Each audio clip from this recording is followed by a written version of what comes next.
급여 명세서 보면 매달 빠지지도 않고 건강보험료는 잘도 빠져나갑니다. 생활비도 빠듯하지만 좋은 의료 서비스 받기 위해서 피땀 흘려 돈 버는 겁니다. 이 건보료를 무려 46억 원이나 횡령한 직원을 잡기는 잡았는데 자신은 돈이 없다면서 변제를 거부했습니다. 그럼 그 호화 리조트에는 무슨 돈으로 있었던 걸까요? 정령 돌려받을 방법은 없는지 손정혜 변호사와 함께 이야기 나눠보겠습니다. 어서 오십시오. 안녕하세요. 예. 변제 거부 얘기부터 좀 해보죠. 피해 금액 변제를 아예 거부했는데 그러면은 아예 줄 돈이 없다 이렇게 나오는 겁니까? 네, 이 전직건보공단 팀장 46살 최모 씨의 주장입니다. 나는 예. 40몇억 원을 횡령을 했지만 현재 남아있는 돈이 전부 없고 또 이제 가상화폐나 여러 가지 선물 투자로 탕진한 상태이기 때문에 피해 변제를 하지 못한다라고 주장하고 있다라는 것이고요. 예. 이 사람 같은 경우는 22년 4월부터 이 재정관리팀장으로 재직을 하면서 본인이 임의로 이제 본인의 계좌에 송금을 하거나 인출하는 권한을 갖고 있기 때문에 이 병원으로 보내야 될 돈을 자기 명의 계좌로 입금을 하는 방식을 통해서 무려 46억 원을 이제 횡령을 했고요. 예. 현재까지는 이제 필리핀으로 도주한 이후 본인이 전부 다 이제 소진을 했다 이런 주장을 하고 있어서 이 주장이 맞는 것인지 확인해야 될 필요성이 있습니다. 예. 건보공단의 그 많은 여러 분야의 돈 중에 병원에 보내야 할 돈을 횡령한 것으로 이제 설명을 해주셨는데 그게 요양기관의 압류 진료비 지급 보류액을 횡령했다고 합니다. 이게 정확한 용어긴 한데 이 그 지급 보류액이라는 게 도대체 어떤 건가요? 그러니까 건강보험금 우리가 내잖아요. 공단에서 관리를 하면서 이제 요양병원이나 병원 내에서 건강보험료를 청구하면 요양병원비라든가 치료비 명목 등으로 이제 병원에 줘야 되는데 네. 의료법 위반이나 각종의 문제로 문제의 소지가 있는 것은 일단 지급하지 않고 건강보험공단이 가지고 있다가 이 문제가 해소되고 이걸 적법하게 지급하는 게 맞다라는 판단이 나오면 이 병원 등에 이제 지급하는 금액을 이제 지급 보류액이라고 합니다. 예. 그런데 이 팀장은 이거를 지급하는 권한을 갖고 있기 때문에 마치 이 요양병원 지급 보류액을 정상적으로 병원들에 입금한 것처럼 서류를 조작한 건데요.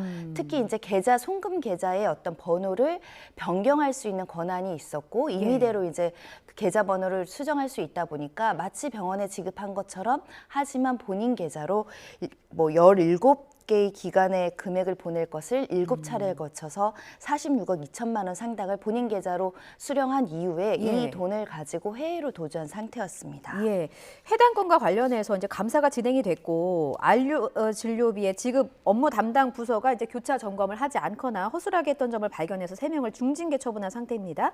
자, 이 다시 최 씨에 대한 얘기를 해보면 변제 거부를 한 것뿐만이 아니라 변호사도 선임하지 않았더라고요. 변호사는 왜? 예. 추후에는 선임할 가능성이 있습니다. 이 정도 사건 같은 경우는 만약에 사선 변호인이 이제 선임되지 않는다고 하더라도 국가에서 예. 국선 변호를 해줄 수는 있는 상황인데요. 이렇게 사선 변호사를 선임하지 않는 전략은 실질적으로 내가 피해 변제를 할 은닉된 자금이 전혀 없어서 변호사 선임할 돈도 없는 상황입니다. 판사님 좀 선처해 주십시오. 이런 전략을 취했을 가능성이 굉장히 높은 상황이고요. 예. 그렇기 때문에 실제로 변호인을 선임할 자금이 전혀 없는 것인지 아니면 선처를 받기 위해서 위장하는 것인지 여부는 수사기관에서 은닉된 자금 조사 끝나야 알 수 있을 것 같습니다. 어찌 보면은 변호사 선임을 하지 않은 것도 사전에 뭔가 좀 법적으로 좀 알아봤을 모종의 그 도움을 받았을 가능성도 있는 거네요. 이런 종류의 사건 같은 경우는요. 양형에서 절대적으로 좌지우지하는 거는 피해 회복을 하는 것입니다. 더군다나 건강보험료 같은 경우는 직장인들이 따박따박 정말 국민 혈세라고 불릴 정도로 어렵게 만들어진 자금인데 이것이 이제 구멍이 난 상태이기 때문에 피해 회복이 가장 중요한 사건인데 예. 그런 피해 회복을 못한다라는 정당한 사유, 내가 진짜 가상화폐 관련한 선물 투자를 해서 탕진했다라는 것을 도저히 믿기 어려운 상황들이 많거든요. 예. 설마 한 푼도 안 남기고 이렇게 탕진했을 것이냐라는 고민을 재판부도 할 수 있기 때문에 내가 변호인을 선임하지 못할 정도로 재정적으로 어렵습니다. 이걸 보여주려고 하는 것이지만요.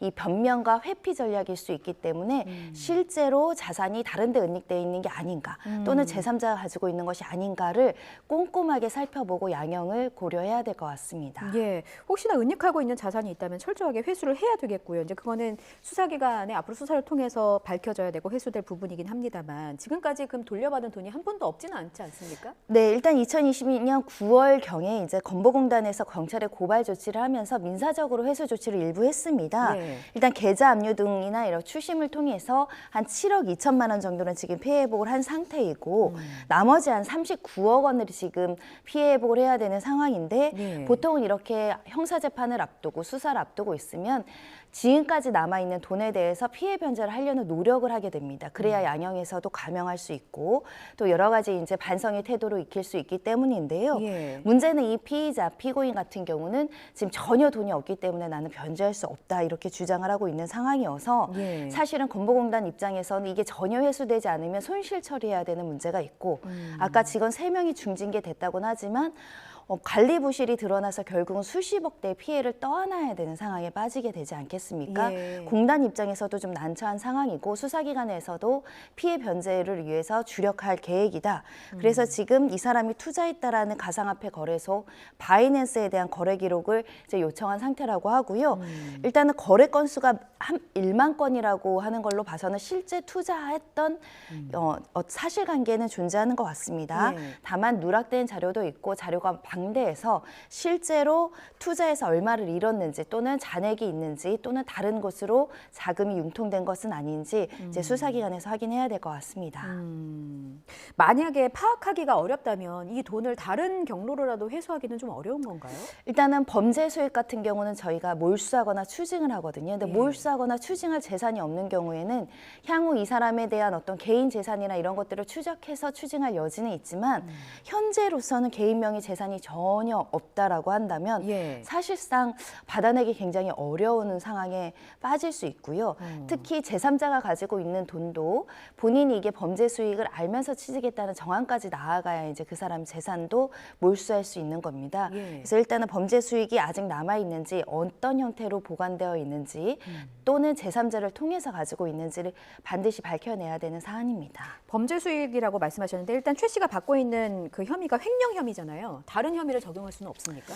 현재는 이제 특경법상 횡령 금액이 이제 5억 원을 넘기 때문에 특경법상 이제 가중처벌되는 조항이 적용되게 되고요. 예. 나아가서 수사기관에서는 지금 범죄수익은닉법을 규정을 해서 범죄 수익에 대해서 은닉하거나 이런 사실관계를 이제 허위로 가장한 경우에는 처벌할 수 있는 범죄수익은닉규제법을 검토하고 있는 상황입니다. 예. 지금 저희가 그래픽 보니까 횡령죄로도 그렇게 뭐라 해요? 형벌이 이렇게 세지가 않다. 형량이 세지가 않다라는 생각이 듭니다. 이러다 보니까 횡령과 배임, 범죄 수익, 은닉 모두 마찬가지예요. 사기가 하도 횡행하고 이런 그 횡령 범죄도 많아지면서 이거 범죄 한번 저지르고 감옥에 몇 년 다녀오면은 이 돈이 다 내 돈이 되는 거 아니냐, 잘 숨기기만 한다면 이라는 자조적인 목소리가 참 많이 나오더라고요. 결국에는 솜방망이 처벌이 문제라는 건데 어떤 문제가 있다 보세요? 그렇습니다. 법에서는 아까 특경법을 말씀드렸는데 금액이 높으면 높을수록 가중해서 처벌되고 최고 무기징역까지 이제 처해질 수 있는데 네. 실무상 양형 기준이 그렇게 높지는 않은 상황입니다. 네.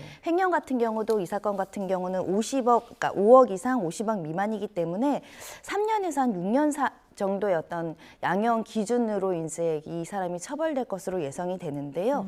과거 사례를 말씀드리면 23억 원을 은행에서 횡령한 직원 같은 경우 6년형을 선고를 받았고요. 예. 700억을 횡령한 사건에서는 이제 징역 15년, 12년 이렇게 선고받은 전례가 있습니다. 예. 그러면은 700억이라는 돈을 횡령을 해서 한 15년만 살고 나오면 나는 수백억 대의 어떤 범죄 수익을 향유하면서 살 수 있다는 잘못된 시그널을 줄 수 있기 때문에 그렇죠. 기본적인 대법원 양형 기준이 좀 바뀔 필요가 있고 예. 특히 피해 변제가 되지 않은 경우에는 굉장히 가중해서 처벌할 수 있는 양형 기준을 가져야 되는데 많이 양형 기준이 높아지곤 있지만 현재 수준으로도 한 3년, 6년만 살면 나는 나올 수 있을 거야. 이렇게 지금 채무팀장도 생각하고 도주했다가 예. 지금 피해 변제를 하지 않고 버티고 있는 상황이 아닐까 생각이 들어서요. 사실 일반인들이 수십억을 벌려면 평생 거쳐서 벌어도 못 버는 경우가 많잖아요. 그럼요. 그래서 사람들이 양형 기준을 좀 높여야 이런 횡령 범죄, 사기 범죄 이런 것들이 좀 줄 수 있다라는 목소리가 나오고 있는 것 같습니다. 예, 이런 상황들을 좀 감안해서 사회의 경종을 울릴 수 있는 판결을 내려주시길 재판부에 좀 호소를 해보겠습니다. 다음 주제 보겠습니다. 저희 뉴스라이더에서도 직접 모신 분이기도 했어요. 유현수 선수였습니다. 아침 일찍 훈련을 가다가 음주운전 차량에 치여서 선수 생활을 마감하게 됐고 몸이 이제 많이 불편해졌습니다. 며칠 전에 그 가해자에 대한 1심 선고가 나왔는데 징역 4년이었습니다. 네, 일단 사안은 2022년 10월경에 발생을 했고요. 제주도 서귀포시에서 가해자가 술을 마신 채 운전을 하다가 이제 차 사고를 냈고 그 차 안에 타고 있던 5명을 이제 다치게 한 혐의가 적용이 됐는데 혈중 알코올 농도만 0.117%면 뭐 거의 만취 상태의 음주 면허 취소 상태의 수준으로 운전한 것으로 알려지고 있고요. 예. 이렇게 이제 특가법상 위험운전 치상 이외에도 또 다른 여성에 대해서 준강제 추행한 혐의로 같이 재판에 넘겨졌고 최종적으로 1심에서는 징역 4년이 실형이 선고가 돼서 법정 구속된 상황입니다. 예. 재판부에서는 재질이 좋지 않다. 그리고 이제 피해자가 여러 명인데 그중에 유현수 선수 같은 경우는 신체 장애, 그러니까 어떻게 보면 하반신이 마비될 정도의 굉장히 심각한 피해를 입은 상황.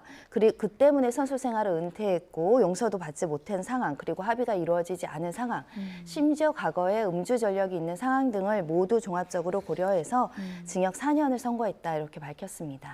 25의 젊은이였고 전도 유망한 선수였습니다. 그런데 졸지에 선수 생활을 마감해야 했고 앞으로 25, 그러니까 작년에 저희가 유현수 선수를 모셨을 때 25이었으니까 이제 올해 한 살 더 먹었죠. 근데 그렇다 해도 20대 중반에 아주 미래가 창창한 젊은이였는데 일순간에 음주 사고로 인생이 뒤바뀌어 버렸습니다. 징역 4년이라는 게 사실 쉽게 선뜻 납득하기도 어렵고 제가 이런데 가족들은 오죽할까 싶습니다. 가족들은 뭐라 하시던가요? 일반인들도 이런 사고를 당하면 굉장히 좌절할 수밖에 없죠. 더군다나 몸으로 운동을 해야 되는 선수들 같은 경우는 본인의 직업까지 잃어야 되는 어떻게 보면 굉장히 큰 희생이 따른 사고이기 때문에 사실 용서하기 굉장히 어려운 범죄입니다. 더군다나 범죄 음주 전력이 있는 사람이 또다시 운전대를 잡고 운전을 하다 이런 심각한 피해를 야기한 건데요. 당연히 이제 어머니 입장에서도 가해자는 사과 한마디 하지 않았다. 구형보다 낮게 형량이 나와서 가슴이 아프다. 평생 불구로 살아야 하는데 저 사람은 4년 뒤에 이제 정상적으로 나와서 사회 활동한다. 굉장히 아쉽다라는 이야기를 하실 수밖에 없고요. 그러면서도 이렇게 판결을 내려준 재판부에는 감사하다고 말하고 싶다 이렇게 이야기하고 있습니다. 일단 변호인 입장에서, 그러니까 피해자 변호사 입장에서도 중상해를 입은 점, 그리고 피해가 전혀 회복되지 않은 점으로 이제 실형 선고된 것 같다. 이렇게 이야기를 하고 있는데요. 그 일반인들 반응을 많이 봤더니 어떻게 사람을 저렇게 큰 심각한 피해를 야기하고 4년밖에 안 나오냐 이런 것 때문에 재판부를 비난하는 댓글도 좀 봤는데 아까 말씀드린 또 양형 기준을 다시 한번 설명드리면요. 위험운전 치상죄의 가중한 양형 요소, 기본 양형 요소가 아니라 가중했을 때 양형 요소가 2년에서 5년으로 규정되어 있습니다. 그러다 보니까 이 검찰에서도 그 양형 기준의 가장 높은 5년형을 구형을 한 것이고 재판부는 그중에 4년형을 선고를 했다면 양형 기준에서는 이렇게 이탈되거나 특히 선처하는 사건은 아니고 엄중하게 처벌했다라고는 볼 여지가 있지만 이 피해자들 입장, 특히 대중들 입장에서 음주로 사고를 내서 이렇게 사람이 크게 다쳤는데 어떻게 4년형밖에 안 되느냐. 결국은 또 아까 말씀드린 것처럼 조금 양형 기준을 높이는 방법이 필요하지 않을까 생각합니다. 예, 그 양형 기준이 너무나 아쉽습니다. 게다가 가해자는 말씀하신 것처럼 음주운전 전력도 있었기 때문에. 당시 유현수 선수가 스튜디오에 나와서 했던 말은 가해자에게서 단 한마디의 사과도 듣지 못했다였거든요. 가해자 끝까지 사과하지 않았습니다. 유현수 선수를 법률적으로 대리하고 있는 변호사 입장도 저희가 한번 들어봤는데요. 들어보고 오겠습니다.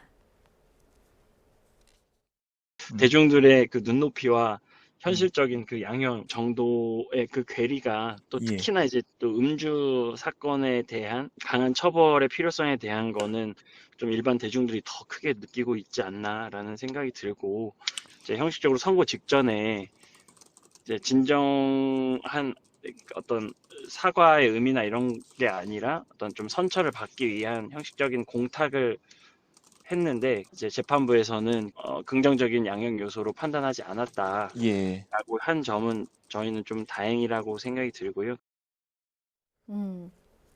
유현수 선수를 법률적으로 대리하고 있는 오군성 변호사의 이야기를 좀 들어봤는데 궁금한 점이 딱 두 가지네요. 일단 가해자가 선고 직전에 공탁을 했다. 700만 원을 공탁을 했다는 거예요? 이게 그 공탁이라는 게 어떤 의미로 하는 건지. 형사공탁은 이제 피해자가 합의를 원하지 않거나 합의가 어려울 때, 인적 사항을 없을 때 네. 형사상 이제 변제한 배상금을 이제 지급하는 방식으로 이제 통상 활용된다라고 보시면 되겠는데요. 예. 양형 요소로 감경을 해주는 요성에 상당한 피해 회복이 있습니다. 공탁금도 진정한 의미를 담아서 상당한 금액을 이제 공탁하는 경우 양형에 참작할 수 있는데요. 네. 문제는 이 사건에서 유현수 선수 측의 피해가 굉장히 극심하다고 말씀드렸는데 700만 원을 공탁하는 것을 보고 어떤 피해자가 이게 진정 어린 사과냐, 마음을 그러니까요. 담았다고 여기겠습니까? 그러니까요. 당연히 선수 측에서도 이것은 진정성 없는 공탁이라고 이제 받고 이에서 이제 용서하기 어렵다라는 입장을 취하고 있는 것이고요. 공탁을 하더라도 그 금액 자체가 상당한 그 피해를 회복할 만한 수준이 돼야 된다는 것. 그리고 피해자의 의사가 반영이 돼야 되는데 피해자가 원하지 않는데 이렇게 기습공탁하는 것은 오히려 본인의 감형만을 바라는 것이지 피해자의 피해 회복에는 도움이 되지 않을 때가 있습니다. 공탁하면 감형한다는 소리를 어디서 듣고 신용만 한 것이 아닌가 싶은 의심의 마음을 거둘 수가 없습니다. 무조건 공탁한다고 해서 감형이 되는 게 아니다라는 사례를 우리가 배웠고요. 끝으로 시간이 좀 많이 없어서 짧게요. 변호사께서도 말씀하셨지만 그 대중의 법 감정과 판결과의 어떤 괴리를 줄일 만한 방법이 좀 필요할 것 같습니다. 끝으로 조언 한마디 해주신다면. 네, 시간이 좀 필요합니다. 양형 기준을 대폭 올리는 것은 법적 안정성에 문제가 있다라는 지적이 따르고 있기 때문인데요. 그럼에도 불구하고 음주운전이 사고가 계속 발생하는 점은 경각심이 느슨해지는 점이 있습니다. 예. 그 경각심이 느슨해지는 점은 선처받거나 양형 기준이 너무 낮아서 사실상 음주운전으로 사람을 치고 죽여도 집행유예를 받는 사건들이 여전히 나오고 있거든요. 예. 대폭 강화된 우리 어떤 실무 양형이 필요하지 않을까 생각합니다. 예, 그런 움직임을 모두가 관심을 갖고 촉구했으면 좋겠고요. 무엇보다 인간적으로 가해자께서는 유현수 선수에게 사과 좀 하십시오. 네, 지금까지 손정혜 변호사였습니다. 잘 들었습니다.